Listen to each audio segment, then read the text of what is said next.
अब आते हैं हम वो स्टार्ट क्वेश्चंस पर, स्पेशल क्वेश्चंस पर, और दो तीन उसके साथ में मैं ऑप्शनल वाले भी करवाऊंगा। ठीक है। तो भाई पहले एक्सरसाइज का 20th क्वेश्चन जो स्टार लगा हुआ है, क्या कहता है कि इंपॉर्टेंस स्टार की क्या बताया था अभी मैंने? एनसीईआरटी कहती है या सीबीएसई कहती है कि ये स्टार लगे हुए क्वेश्चंस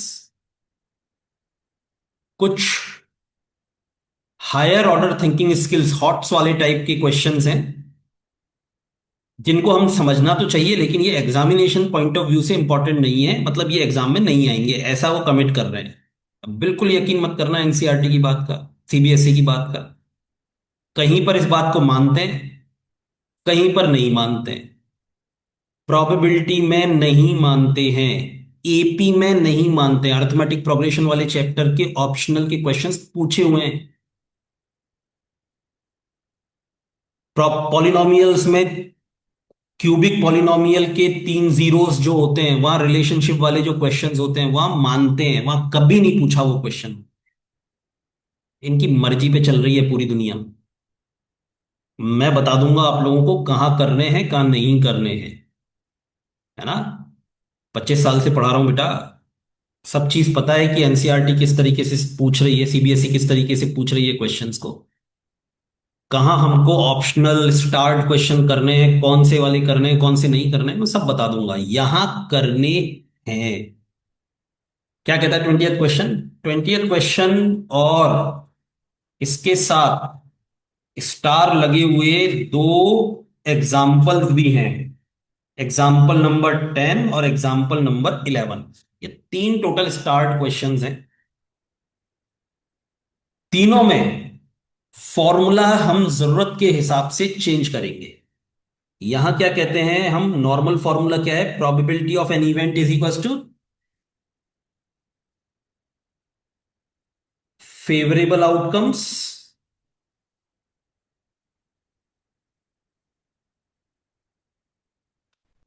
किसके favourable outcomes, to event divided by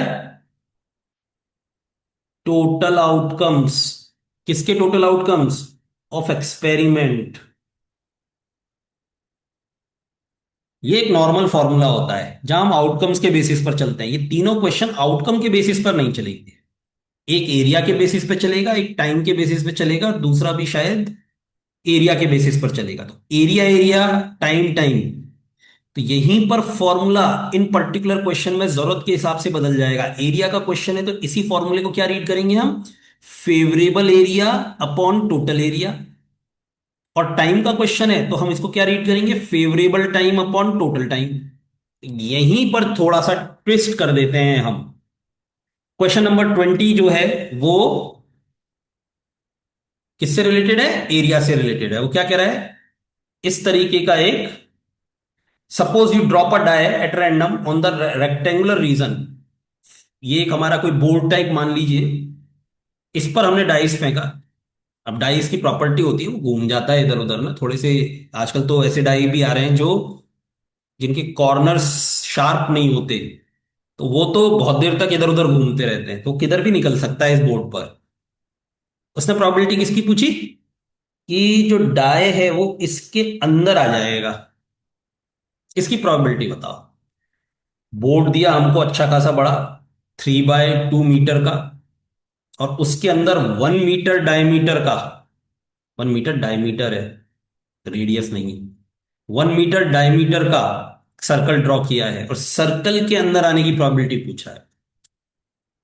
area है ना ये एक, तो एरिया से रिलेटेड क्वेश्चन है। तो इस क्वेश्चन में हम 20th क्वेश्चन के सॉल्यूशन में प्रोबेबिलिटी क्या लिखेंगे हम, probability of die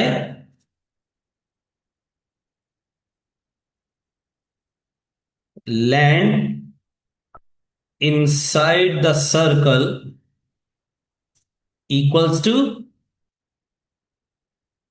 area of circle divided by total area, that is area of rectangle। अब ये सिंपल सा क्वेश्चन है कैलकुलेशन का। 3.14 रखनी है क्या?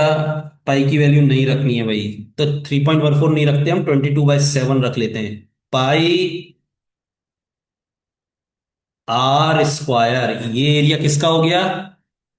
सर्कल का एरिया हो गया। रेडियस पुट किया मैंने 0.5 मीटर की, है ना। 0.5 पुट कर रहे हैं, डेसिमल में मैं काम नहीं करना चाह रहा था, क्योंकि यहाँ पे भी फ्रैक्शनल वैल्यू रखी है तो इसको भी फ्रैक्शनल रख लेते हैं। डिवाइडेड बाय टोटल एरिया, यानी रेक्टेंगल का एरिया, लेंथ इंटू ब्रेड्थ। ऊपर एलसीएम ले लें, जिसके दिमाग में आया ना अपने चांटा लगा लो। मल्टीप्लीकेशन हो रहा है ये, एलसीएम मत लगा देना इसका। न्यूमरेटर्स आपस में मल्टीप्लाई होंगे, डिनोमिनेटर आपस में मल्टीप्लाई होंगे, ये बन जाएगा। कैंसिलेशन करना चाहते हैं तो कैंसिलेशन कर लीजिए। क्या बन गया ये? 11/14 डिवाइडेड बाय 6। और फिर 6 रेसिप्रोकल होके मल्टीप्लाई होगा, या ये कहें ये नीचे आके इसके साथ मल्टीप्लाई हो जाएगा, 11/84। ये आती है प्रोबेबिलिटी हमारे क्वेश्चन नंबर 20, स्टार्ट क्वेश्चन की। दो और स्टार्ट क्वेश्चंस। एक एग्जांपल नंबर 10।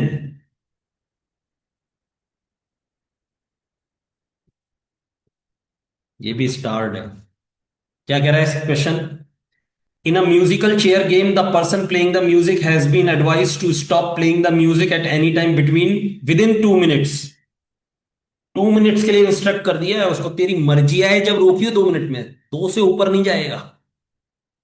ऐसे थोड़ा ना बच्चों को दौड़ाते रहेंगे, थकेंगे। 2 मिनट तक शोर भी मचाते रहेंगे। इसलिए क्या एडवाइस किया गया है कि 2 मिनट के बीच में रोकना है। तो टोटल टाइम कितना दे दिया यहां पर? 2 मिनट्स। क्योंकि क्वेश्चन आगे सेकंड्स में है, तो इसको यहीं पे कन्वर्ट करके चलते हैं हम लोग। ये हो गया 120 सेकेंड्स। प्रोबेबिलिटी किसकी पूछी उसने? What is the probability that the music will stop with in the first half minute after starting. जिस चीज की प्रोबेबिलिटी पूछी है उससे रिलेटेड टाइम, यानी फेवरेबल टाइम क्या हुआ? फेवरेबल टाइम हुआ 0.5 मिनट। 0.5 मिनट का मतलब हो गया 30 सेकेंड्स। 1 मिनट में 60 सेकेंड्स, 60 सेकेंड्स। 0.5 मिनट में 30 seconds. So probability of music will stop within 0.5 minutes. Music will stop within 0.5 minutes equals to the favourable time 30 second upon total time 120 second, 1/4। Formula बदल कर क्या हो गया यहां पर? Favourable event upon total event की जगह favourable time upon total time. और एग्जाम्पल 11 अगेन, एरिया से रिलेटेड क्वेश्चन है, स्टार्ट क्वेश्चन है। A missing helicopter is reported to have crashed somewhere in the rectangular region। ये बड़ा सा जंगल बताया है इन्होंने, एक रेक्टेंगुलर रीजन। और इसकी डायमेंशन दी है 9 किलोमीटर बाय, यहां दी है 4.5 किलोमीटर। और इसके कोने में एक लेक बताई है। ये भी रेक्टेंगुलर लेक है। इसकी डायमेंशन क्या बताइए? तो इसकी डायमेंशन नहीं दी है, बल्कि क्या किया है उसने, 9 किलोमीटर में से ये कितना पार्ट बच गया, ये लिख दिया है हमको। 6 किलोमीटर बच गया भाई। तो यहां से लेक की एक साइड ये कितनी आ जाएगी? 9 - 6, 3 किलोमीटर। ये सी, अच्छा प्रॉपरली अगर एक्सप्लेन करना चाहें तो कैसे कर सकते हैं? ABCD इज रेक्टेंगुलर रीजन, और ये हो गया PQCR।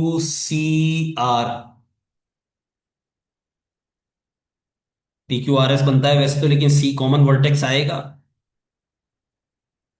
गिवन क्या हो गया हमारे लिए कि भाई A B equals to D C equals to 9 kilometre, और उसमें से डी आर कितनी दे रखी है? 6 kilometre. So R C is equals to 9 - 6, 3 kilometre. और बिल्कुल इसी तरीके से यहां भी उसने इसी तरीके का काम किया है, यहां ये दी है 2 kilometre B Q. B Q equals to 2 kilometre, पर बी क्यू से पहले एक बार बी सी लिख देते हैं। B C is equals to 4, नहीं बी सी क्या, AD equals to B C equals to 4.5 kilometre, and B Q equals to 2 kilometre. So C Q equals to 4.5 - 2, 2.5 kilometre. अभी मेरे पास जो ये लेक वाला रीजन है, इसकी भी डायमेंशंस आ गई हैं। और अब वही वो कह रहा है, हेलीकॉप्टर क्रैश हुआ इस रीजन में कहीं पर, तो उसके लेक में मिलने की प्रोबेबिलिटी की, वो लेक में क्रैश हुआ है, इसकी प्रोबेबिलिटी क्या है? तो फेवरेबल एरिया क्या है हमारा? This lake, area of lake. और टोटल एरिया क्या है? ये पूरा रेक्टेंगुलर रीजन, जो भी फॉरेस्ट वगैरह जो भी इन्होंने इसको कहा है। तो भाई प्रोबेबिलिटी किस चीज की? That the helicopter crashed in lake equals to area of lake upon total rectangular area. अब वैसे तो एरिया लेक भी खुद भी रेक्टेंगुलर ही है, इसलिए मैंने ऊपर रेक्टेंगल लिखते हुए काट दिया, क्योंकि मैंने लेक को लेक ही लिख दिया। क्या हो जाएगा?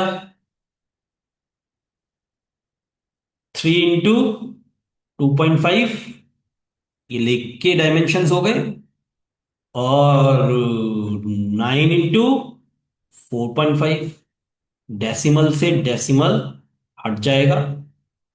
ऐसे नहीं हटाना है तो अगली स्टेप में 25/10 इसको बनाना, 45 के ऊपर 10 आ जाएगा, फिर 10 से 10 कैंसिल आउट हो जाएंगे। 3, 5 से कैंसिल क्या आउट किया? 5 टाइम्स, 9 टाइम्स, तो प्रोबेबिलिटी क्या हो गई? 5/27 आंसर। ये 3 स्टार्ट क्वेश्चंस थे।